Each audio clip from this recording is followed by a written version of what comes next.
বাবা মা তাড়াতাড়ি বাইরে এসো, আমি কেরালা থেকে এসে গেছি। হাই দেখ, তুই এক্ষুনি কেরালা থেকে চলে এলি, আর কয়েক মাস থেকে তো সেখানে বেশি টাকা ইনকাম করে আনতে পারতিস, ঘরে প্লাস্টারটা করে নিতুম।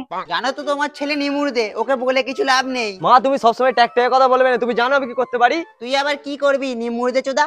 কি আমি কি করব? 15 দিনের মধ্যে দোতলা করে প্লাস্টার করে দিয়ে রং করে ফিনিশ করে দেবো, এত টাকা ইনকাম করে এনেছি। আই খোকা, তুই এখানে বস আগে।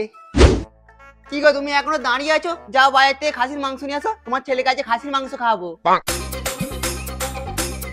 বাবা টাকাটা নিয়ে যাবে তো? তোর বাপকে কি ভিখারি চুদা পেয়ে গেছি নাকি? তোর কাছে আমি খাসির মাংস খাওয়াবো, তাও আবার 1 কেজি।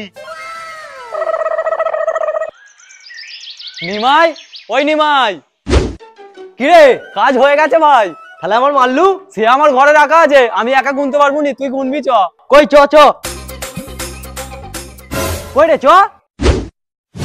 এই তো বাবু, নিমাই আমাকে সোনা চুরি করে বিক্রি করতে দিয়েছিল, তাই আমি বিক্রি করেছি, একেও ধরো।